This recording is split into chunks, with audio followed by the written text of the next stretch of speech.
California Edition. I'm Brad Pomerance. We are joined by Chen. He is a trustee with the Hacienda La Puente Unified School District. And so I want to speak with you about the recent statewide elections. As you know, there was a race for superintendent of public instruction. It was a race that actually pitted two Democrats against each other, although it's a nonpartisan race. Right. The race actually got national headlines. It was covered by the New York Times.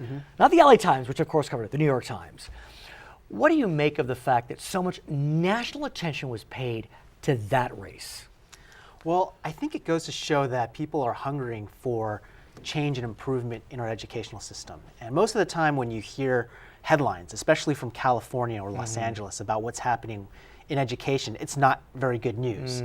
It might be a teacher who is doing something inappropriate with students, or the iPad debacle at LA Unified. And so I think people are really hungering for that kind of change, and they saw this as sort of a bellwether. What's most interesting about that race is while both candidates raised a decent amount of money on their own, the amount of money that came in independently was enormous. And you had the union labor movement supporting the incumbent Tom Torlakson. You had the reform movement, the charter schools supporting Marshall Tuck. And in the end, the incumbent Tom Torlakson won 52-48. Not a bad victory, but it was the smallest victory of any of the statewide races. What do you make of the fact that in the end, the incumbent won, the one that was, quote, the candidate of the establishment of labor, but by a small margin, relatively speaking? Well, you know, it's interesting to note that he's also, you know, an incumbent. And out of all the incumbents that were running, you know, his margin of victory was the smallest. And I think that goes to show that despite him winning, it's not a mandate that we want the status quo. That when you eke out a victory like that, it means that some people really wanted something different, and that should be heeded.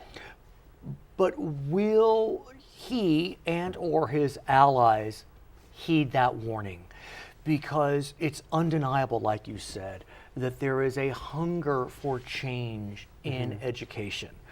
And we've seen some change, and much of it is believed to be positive through the local control funding formula, through Common Core. We have turned a corner.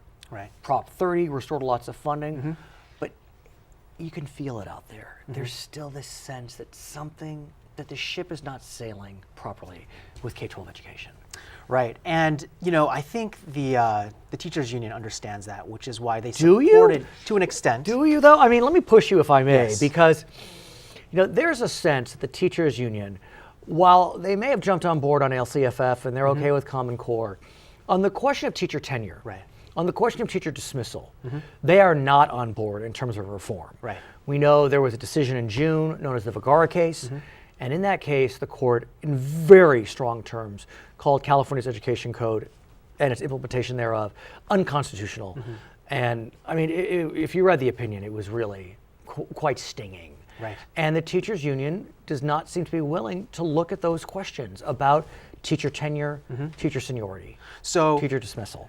So to their credit, on one issue that was decided recently, they did agree to streamline the process for dismissing teachers that have committed egregious acts.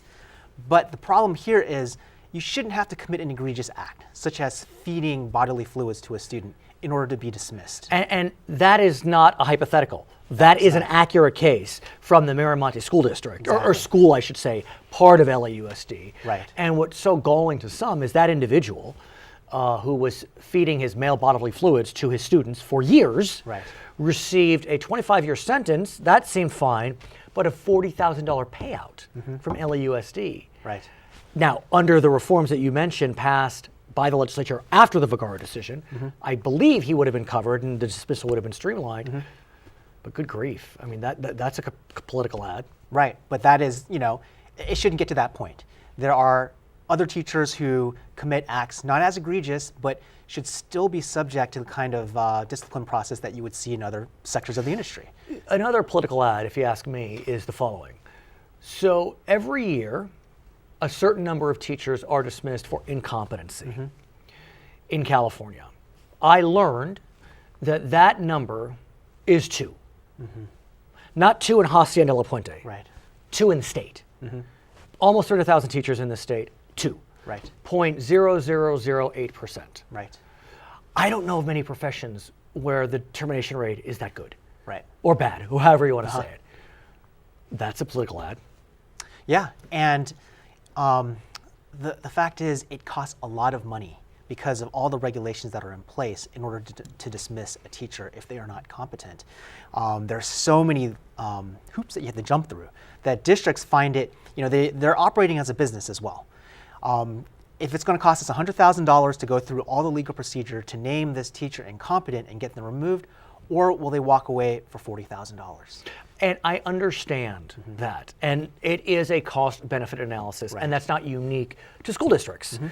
A business could do the same thing, and decide cost-benefit analysis, we'll pay them a settlement.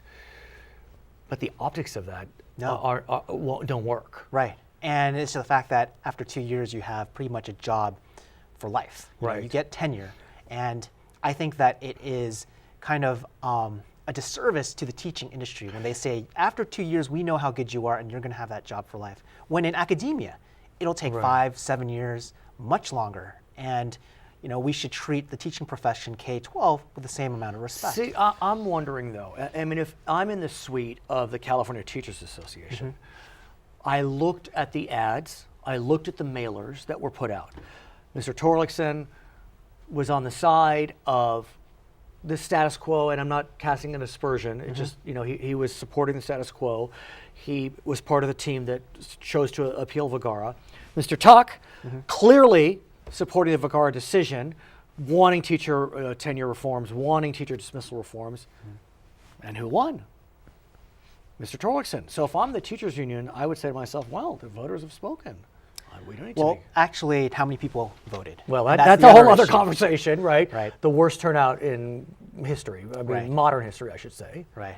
So a lot of these decisions are not enough people are voting on these issues, and we have to ask why. Education should be at the forefront of everyone's concern.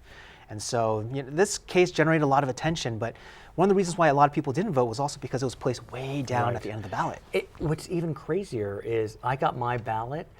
The statewide offices were at the top. Right. For some reason, superintendent is after other positions. After all the judges. Why? Because it's the nonpartisan nature of it? I think it's because it's considered nonpartisan, and it would have been very different, the number of people who voted on that particular race, if it was placed with all the other statewide races.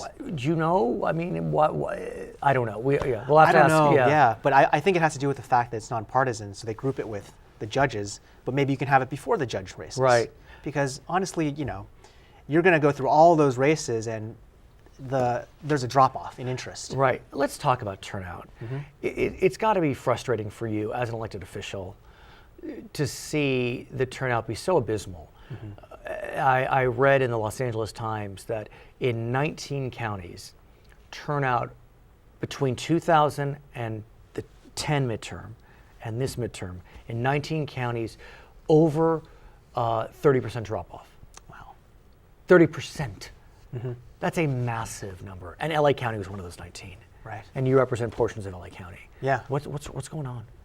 Well, I think for one thing, we need to consolidate some elections. Oh, yes. There are far too many. We have a lot of special elections that take place, deciding very important positions, but they might be held in December. Can I tell you, I live near Century City, Culver City. We had a state senator, Curran Price, decide to run for the city council. That set off a string of special elections. Honestly, I think I must have had 4 or 5 elections last year. Yeah.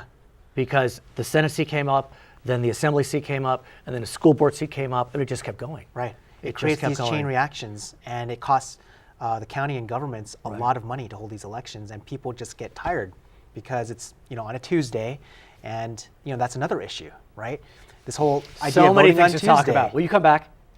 His name is Chen. He is a member of the school board at the Hacienda La Puente Unified School District. I'm Brad Pomerance. It's California Edition.